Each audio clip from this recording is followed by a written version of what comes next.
I think couples playlists are super, super important. And there's some aspects that can cause DJs a lot of anxiety, and it is tough. Some couples kind of, have more specific playlists. Some couples have huge playlists. Some couples don't have playlists at all, and some of us really prefer just to do our own thing. But I'm kind of weird. I actually like having a playlist, to be honest with you. I don't like doing my own thing. I don't have a thing. Best part about my job, in my opinion, best part about being a wedding DJ is every wedding's different and I'm always able to play different stuff. And when a couple's just hey, do your own thing, do whatever, I can, but I really am. I do have to really figure out the crowd ahead of time. I try and ask as many questions as I can ahead of time, but the day of, you're still kind of plugging away until you really figure out what they like, you know what I mean? And which can get difficult. So there's pros and cons to both sides of things. But let's talk about playlists for a second.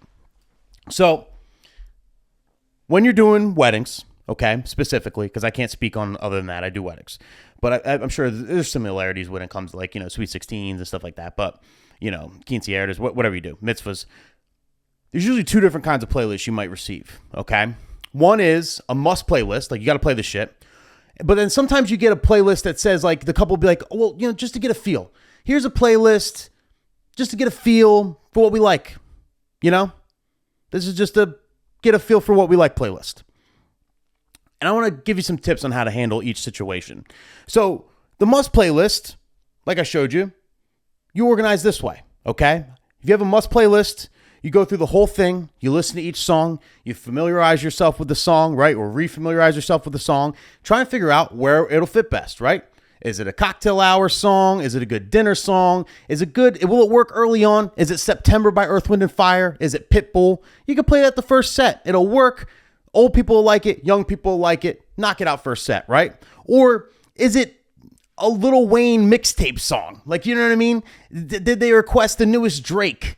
Did they request, are they from Penn State and they requested the what's the name of the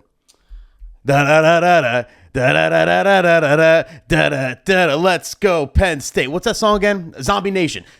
Zombie Nation. Those are songs that you want to save for when they're drunk, right? So you kind of identify that, right? What's going to work early? What's going to work last hour once they're drunk and stuff? And, you'll be easier to get away with harder hip hop later on because, maybe the old people left or they're drunk by then, And then, of course, the slow stuff. So if they request any slow songs you think will work for a great slow song, I personally try and slow it down once or twice a night-ish, something like that. You might do it more, whatever. I have a playlist for that as well. So that's how I organize a regular playlist of must plays. Now, if they have a playlist that's 200 songs and must plays, right? Or, 100 songs or whatever's above your limit, obviously talk to them, say, listen, there's no way I could play this many songs, but I'll play most of them. Is there any songs that I have to get on, you really, really want on no matter what? Okay. Have them narrow it down. They'll narrow it down for you. Okay. They'll say, all right, well, these 20 got to get played no matter what. Then you have your must plays. And then I might even add another crate. So I might have a crate for the other 80 songs and then a crate and then the must plays I organize this way. So definitely narrow that stuff down. But generally speaking, this is how I organize my playlist. But let's say instead of the must playlist, you get a just to get a feel list. Okay. The just to get a feel list, which sometimes looks like this. This is actually the one I got from last weekend. This is the right here. This is basically a 15-hour, right? Yeah, 15-hour and 45-minute playlist that I got from my couple to get a feel. Not one song on this playlist is a must play, right? But they want to hear a lot of songs on this playlist. This is their shit, right? They put this together for the wedding. Sometimes a just to get the feel list is a list they use personally. It might be their workout list or something, right? This one in particular, they put together this wedding list and they worked hard on it. 15 hours of music, almost 16 hours of music. That's a lot of music, okay? So this is obviously the list that they've been working on for probably the entire planning process, over a year, right? Adding songs, subtracting songs. They're driving down the road. Oh my God, this song's awesome. We definitely want our DJ to play it. They add it to the list, right? You can't sleep on these lists. They put a lot of work into them and they tell you a lot of information. But how do you possibly handle a list like this? Because 15 hours worth of music, we're talking hundreds and hundreds of songs. It would take hours to organize them into crates like this. Not to mention once you organize them in crates, you're not going to play, you'll play 20% of it, tops, not even.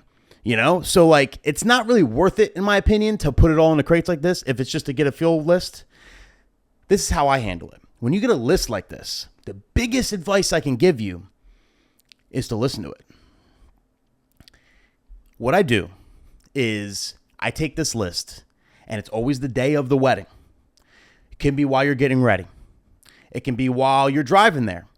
Combination of both. While you're at the gym that morning. Whatever you're doing that day before the wedding, pop this list on. And I blast through it. If it's a bigger list, like 15 hours like this one, I kind of blast through it, right? So if it's, so I go through it, I'll play a song, I'll put it on shuffle, it'll play a song. And if it's a song that like, I'm pretty much already going to play or like something that's common, if it's like, I don't know, what's a common,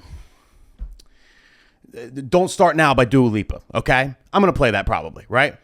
Well, I listen to the first couple seconds, okay, and I skip to the next one, right? Kind of go through, you're just going through it. You're not listening to each song individually. You don't have 15 hours, right? But you can get through a playlist like this in an hour or two if you kind of scrub through it. Now, if a song pops up and I'm like, what the fuck song is this? And I'm listening to it, you know what I mean? And I'm trying to get, oh, okay. Then I'll like kind of write it down. If it's a good song I think would work, I'll write it down. And I basically made a note in my phone. Like, I'll show you what I did. So I basically, as I was going through their playlist, I made a note of every song that like isn't super obvious that I wouldn't have like played no matter what. You know what I mean? That isn't like something I always play. I made a note of it on there so I can kind of add those songs to a playlist. So I'm basically like going through this playlist and then I'm picking out bangers that are outside of like my normal realm. And I'm writing them down in my notes so I can like toss them in a crate. Okay. I do this all the day of.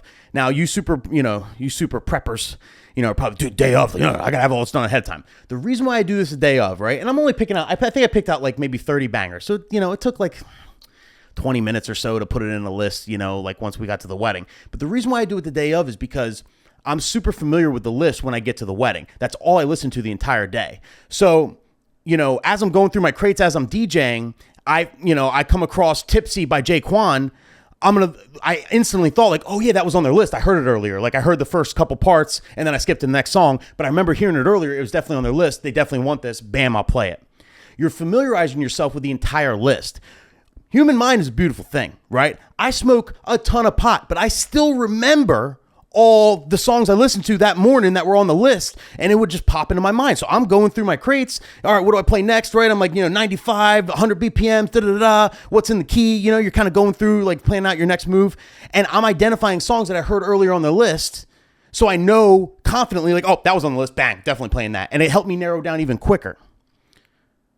And I think that's a major key. When you get like just to get a feel list, literally get the feel by listening to the whole thing. Blast through it, skip the songs, listen to parts here and there, pick out the out of your realm songs, write those down and put those in a crate, you know what I mean? But then a lot of those songs, there's going to be a lot of crossover. There's going to be a lot of songs that are already in your crates, a lot of songs you already kind of play, but just because you heard the first 30 seconds of it on that list when you were listening to it earlier, later on when you're DJing live, you're going to identify that. You're going to be, oh shit, that's right, that was on their list, that was on their list. So now you're super familiar, you're super like dialed in what they want. And it really, really helps. It genuinely helps. So pretty much every song I played for this wedding was on that list. Almost. Like it was crazy. Like, cause there was always, when I'm going through my crates, there was always a song that would work next that I remembered on their list. So like 90% of their music I played at their wedding came from their list that I knew for a fact, no matter what, when I dropped it, that's something they would have wanted. And they were happy, and life was great. So that's kind of how I handle it. Don't get freaked out about these lists. I think a lot of DJs look at the 15 hours. They're, about 15 hours, okay? That's so much. It's impossible. It's only 4 hour reception. It doesn't make sense. I got to tell these couples, what are you, crazy? 15 hours. Yeah, they just want you to get a feel. You know what I mean? That's all. Of course you can't play all this. Don't freak out. Listen to it. Bop it. And I'm telling you, I swear, there had to have been 20 songs on this huge playlist. There had to have been 20 songs that I forgot about. 20. Then I'm like, oh my God, I haven't played this in years. Why don't I play this anymore? Or, oh my God, I was wondering what the name of that song was. 20. You know how valuable that is? I'm always searching for like another song to throw in, another song to make a routine to, another song to just throw into my sets to freshen stuff up, another song to bring back from back in the day. I'm always looking for that. And you're going to find that in these lists. That's the beauty of doing weddings. As a wedding DJ, you literally have couples that like give you valuable information that literally help you shape your own playlists. Like all my crates,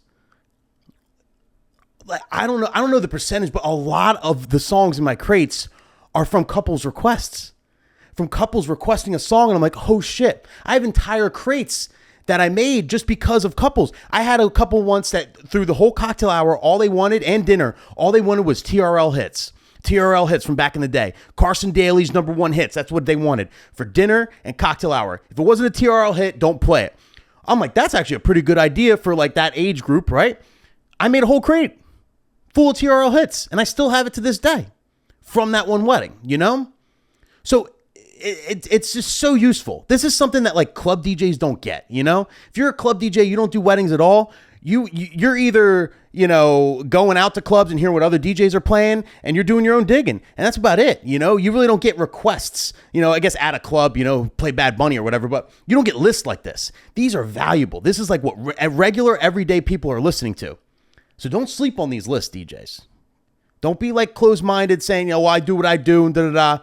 I just disagree with that. You know what I mean? Check out these lists. Listen to them.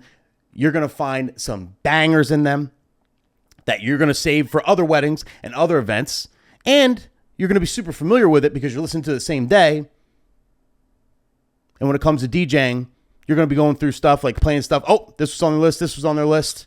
And it's going to be exactly what they want, you know? And I think you're really going to succeed that way. So, I don't know. Just a little tip of big lists like that.